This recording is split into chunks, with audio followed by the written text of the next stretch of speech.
Hello बच्चों, welcome back to my YouTube channel education points. तो स्वागत है आपका मेरे इस नए वीडियो में। आज हम लेके आए हैं आप लोगों के लिए क्लास 10th और 12th का एक मोस्ट इम्पॉर्टेंट टॉपिक, जो कि है आपका इंग्लिश के ग्रामर पर्सन से, और ये है आपका आर्टिकल। तो आर्टिकल है किस पे? डॉरी सिस्टम पे, यानी कि दहेज प्रथा। और ये भी पूछ सकता है कि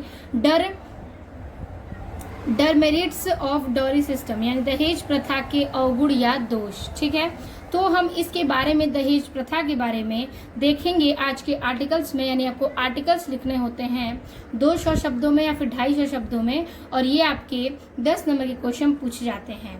तो आज की इस वीडियो में हम डॉरी सिस्टम यानी दहेज प्रथा के आर्टिकल को देखेंगे, इसके अर्थ को समझेंगे, और बहुत ही आसान भाषा में, बहुत ही कम शब्दों में हम इसे लिखना सीखेंगे। ठीक है, आपके बोर्ड एग्जाम में अगर आप ये आर्टिकल लिखते हैं तो आपके एक भी नंबर नहीं कटेंगे। ज़्यादा बड़ा भी नहीं है, ज़्यादा हार्ड वर्ड भी नहीं है। आप इसे एक बार अच्छे से एक्सप्लेन हम कर देंगे तो आपको अच्छे से याद हो जाएगा। चलिए देर ना करते वीडियो को स्टार्ट करते हैं और डॉरी सिस्टम के बारे में समझते हैं कि डॉरी सिस्टम क्या है। तो देखिए, कह रहा है इसमें कि A dowry system is a social evil that has affected many families in India. तो कहना चाहता है जो डॉरी सिस्टम है यानी कि dahej pratha is a civil social evils that has affected many families in India. दहेज प्रथा एक सामाजिक बुराई है जिसने भारत के कई परिवारों को प्रभावित किया है। ठीक है, दहेज प्रथा क्या है? एक सामाजिक तौर से एक बुराई है, समाज की बुराई है, जिसने भारत के कई परिवारों को क्या किया है? प्रभावित किया है। ठीक है, फिर कह रहा है it's involve giving money, gifts और property to the groom's family by the bride sides during marriage. ठीक है, कह रहा है इसमें कि इट इन्वॉल्व्स यानी इसमें शामिल है। क्या शामिल है? तो देखिए, इसमें शामिल है गिविंग मनी, यानी कि जो यहाँ पर संपत्ति है। ठीक है, संपत्ति यानी पैसे, गिफ्ट उपहार, और प्रॉपर्टी यानी कि जायदाद। ठीक है, टू द ग्रूम यानी कि दूल्हे के परिवार, और बाय द ब्राइड साइड यानी कि दुल्हन के तरफ से, ड्यूरिंग मैरिज यानी कि इसके पूरे का अर्थ कह रहा है कि इस विवाह के दौरान, इसमें विवाह के दौरान वधु पक्ष यानी दुल्हन की तरफ द्वारा वर पक्ष यानी कि दुल्हे के परिवार को धन, रुपए मतलब मनी मीन्स धन, गिफ्ट उपहार या प्रॉपर्टी यानी संपत्ति क्या है? देना शामिल है। इस पूरे का अर्थ कह रहा है कि दहेज प्रथा एक सामाजिक बुराई है और जिसके भारत के कई परिवारों को क्या किया है? प्रभावित किया है। इसमें विवाह के दौरान वधु पक्ष यानी दुल्हन पक्ष की तरफ से वर पक्ष यानी दूल्हे पक्ष को धन, उपहार, संपत्ति देना शामिल है। ठीक है, फिर कह रहा है the practice has many negative impact on society, कि इस प्रथा के समाज पर कई नकारात्मक प्रभाव पड़ते हैं। ठीक है, ये जो प्रथा है, इस प्रथा से समाज पर कई सारे नकारात्मक यानी कि नेगेटिव चीज़ें का प्रभाव पड़ता है। याद रखिएगा कि ये जो प्रथा है, दहेज प्रथा, इन चीज़ों से समाज पर हमारे नकारात्मक प्रभाव पड़ते हैं, फिर भी जो हमारा समाज है इस परंपरा को चलाए रखता है, इन चीज़ों को करता रहता है। लेकिन बात यह है कि इन सारी चीज़ों से यानी दहेज प्रथा से हमारे समाज पर नकारात्मक चीज़ें उत्पन्न होती हैं। ठीक है, फिर हम इसके आगे देखेंगे। One of the major problem it is that it leads to financial pressure और ऑन द ब्राइड्स फैमिली। ठीक है, कह रहा है कि प्रमुख समस्याओं में से एक यह समस्या। ठीक है, मेजर यानी कि प्रमुख, प्रॉब्लम्स में समस्या यानी प्रमुख समस्याओं में से एक समस्या है।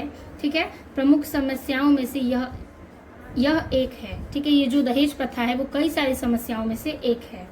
इसके कारण ब्राइड फैमिली यानी वधु पक्ष क्या है? ब्राइड फैमिली यानी वधु पक्ष फाइनेंशियल प्रेशर यानी कि अत्यधिक आर्थिक दबाव पड़ता है। यानी कि जो वधु पक्ष है यानी दुल्हन पक्ष जो है, वर पक्ष को देने में जो दुल्हन पक्ष के दुल्हन के जो पिता होते हैं उन पर कई सारे क्या होते हैं कि प्रेशर हो जाता है, दबाव पड़ता है कि बेटी को जो विवाह है करने के बाद चीज़ें कैसे देंगे, कहाँ से लाएंगे, और जो मिडिल क्लास के लोग होते हैं उनको इन चीज़ों का और सामना करना पड़ता है।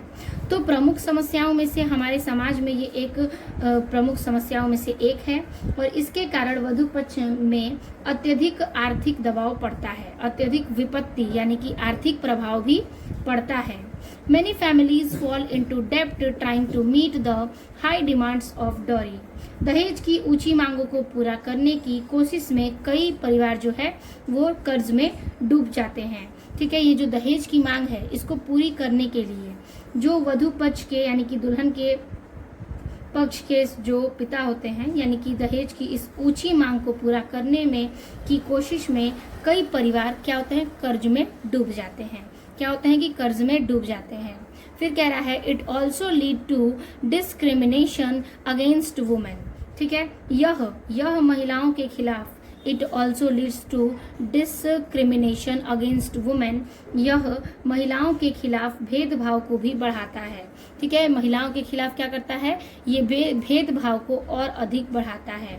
As a daughter as seen a financial burden, क्योंकि बेटियों के लिए एक वित्तीय बोझ के रूप में देखा जाता है। यानी कि इसको बेटियों को यानी कि एक महिलाओं को इसको भेदभाव की तरफ से देखा जाता है, भेदभाव में बढ़ावा दिया जाता है, क्योंकि जो बेटियां होती हैं वह विपत्ति के बोझ के रूप में बेटियों को देखा जाता है। यानी कि बेटियां हैं तो उन्हें विवाह पर दहेज देना पड़ेगा और वो दहेज क्या है, उनके लिए एक बोझ के रूप में व्यक्त होता है। तो यहाँ से यही कहना है कि यह महिलाओं के खिलाफ भेदभाव का एक क्या है, बढ़ावा देता है, क्योंकि बेटियों को एक विपत्ति बोझ के रूप में माना जाता है। ठीक है, फिर आगे कह रहा है इन सम एक्सट्रीम केसेस। ठीक है, कुछ गंभीर मामलों में इन सम क्या एक्सट्रीम केसेस यानी कि कुछ गंभीर मामलों में the dowry system has lead to harassment. ठीक है, दहेज प्रथा के कारण उन दुल्हन का, ठीक है, उत्पीड़न, दहेज प्रथा के कारण उन दुल्हनों का उत्पीड़न। ठीक है, फिर क्या कह रहा है, वॉयलेंस यानी कि उनके साथ हिंसा and evil death of bride who could not fulfil the dowry demands. ठीक है, कह रहा है कि दहेज प्रथा के कारण उन दुल्हनों का उत्पीड़न, उनके साथ हिंसा और यहाँ तक कि डेथ यानी कि यहाँ तक कि मौतें भी हुई हैं जो दहेज की मांगों को पूरा न कर सकें। यानी कि कुछ लड़कियों के साथ, महिलाओं के साथ ऐसा होता है, दुल्हनों के साथ, कि उन्हें हिंसा का यानी वॉयलेंस का सामना करना पड़ता है। ठीक है, उत्पीड़न सहना पड़ता है, यहाँ तक कि वह मौत तक भी चली जाती हैं। ठीक है, यानी कि उनकी मौत भी हुई है जो दहेज की मांगों को पूरी नहीं कर पाते हैं। यानी कि जिन दुल्हन के पक्ष से जिनके पिता हैं वो दहेज की मांगें पूरी नहीं कर पाते, उन दुल्हनों को यानी उन लड़कियों को ये सामना करना पड़ता है किस चीज का, तो हिंसा का, उत्पीड़न का, कष्ट का, यहाँ तक कि मौत का भी सामना करना पड़ता है, क्योंकि वो दहेज की मांगें पूरी न कर सके, इसलिए इन सारे का प्रभाव उनके जीवन पर पड़ता है।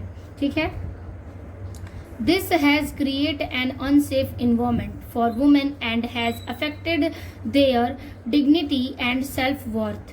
ठीक है, कह रहा है कि इसने महिलाओं के लिए एक असुरक्षित वातावरण तैयार किया। क्या किया कि ये जो चीज़ है दहेज प्रथा, उससे महिलाओं के लिए एक असुरक्षित वातावरण प्रदर्शित करता है। ठीक है, वातावरण तैयार करता है। Has affected there dignity and self worm, और उनकी गरिमा वह आत्मसम्मान को भी प्रभावित करता है। ठीक है, कह रहा है कि इसने महिलाओं के लिए एक सुरक्षित वातावरण तैयार किया है और उनकी गरिमा वह आत्मसम्मान को भी प्रभावित करता है। ठीक है, ये हो गया यहाँ तक का अर्थ। अब देखिए आगे क्या कह रहा है। The dowry system prompt inequality and hamper social progress. ठीक है, दहेज प्रथा असमानता को बढ़ावा देती है। क्या करती है, जो दहेज प्रथा है वह असमानता को बढ़ावा देती है और सामाजिक प्रगति और equality and hamper social progress, और सामाजिक प्रगति में बाधा डालती है। क्या करता है, जो दहेज प्रथा है वह असमानता को बढ़ावा देती है और सामाजिक प्रगति में बाधा भी डालती है। It is a practice that need to be abolished to ensure a fair and just society where women are treated with respect and equality. ठीक है, कह रहा है कि यह एक ऐसी प्रथा है जिसे एक निष्पक्ष और न्यायपूर्ण समाज सुनिश्चित करने के लिए समाप्त किया जाना चाहिए। कह रहा है यहाँ पर कि यह एक, ठीक है, यह एक ऐसी प्रथा है, ठीक है, ऐसी प्रथा है जिसके एक निष्पक्ष और न्यायपूर्ण समाज सुनिश्चित करने के लिए क्या करता है, समाप्त किया जाना चाहिए। ठीक है, न्याय समाज को सुरक्षित करने के लिए इसके क्या करना चाहिए, समाप्त किया जाना चाहिए। जहां महिलाएं where women are treat with her respect and equality, यानी कि यहाँ महिलाएं सम्मान के साथ, ठीक है, सम्मान और समानता के व्यवहार के साथ किया जाए, यानी जहाँ महिलाओं के साथ सम्मान और समानता का व्यवहार व्यक्त किया जाए, इसलिए इस प्रथा को हमें समाप्त किया जाना चाहिए। ठीक है, तो ये दहेज प्रथा का सारा अर्थ था। ये आर्टिकल्स जो है आपके मोस्ट इम्पॉर्टेंट है, आपको सिर्फ इतना ही आर्टिकल्स में लिखना है। ठीक है, एक बार हम इस आर्टिकल को रिपीट कर देते हैं और आप इसे नोट कर लीजिएगा कि the dowry system is a social evils that has affected many families in India. It involves giving money, gifts or property to the groom's family by the bride's side during marriage. This practice has many negative impact on society. One of the major problems is that it leads to financial pressure on the bride's family. Many families fall into debt trying to meet the high demands of dowry. It also leads to discrimination against women as daughter as seen as a financial burden. In some extreme cases, the dowry system has led to harassment, violence, and even death of bride who could not fulfill the dowry demands. This has created an unsafe environment for women and has affected their dignity and self-worth. The dowry system promotes inequality and hampers social progress. It is a practice that needs to be abolished to ensure a fair and just society where women are treated with respect and equality. ठीक है, तो इस प्रकार से हमने dowry system यानी कि दहेज प्रथा के आर्टिकल्स को समझा, उसकी व्याख्या समझाई। तो आज की इस वीडियो में आपको डॉरी सिस्टम के बारे में हमने आर्टिकल जो बनाया है, समझाया है, आप उसे नोट करिए क्योंकि ये मोस्ट इंपॉर्टेंट टॉपिक है आपके इंग्लिश ग्रामर पर्सन से। क्लास 12th और 10th दोनों के लिए ही बहुत ही इंपॉर्टेंट ये आपका आर्टिकल है। तो वीडियो अच्छी लगी हो तो लाइक कमेंट अपने दोस्तों को जरूर शेयर कीजिएगा। मिलते हैं आपसे नेक्स्ट वीडियो में नए टॉपिक के साथ, तब तक के लिए धन्यवाद।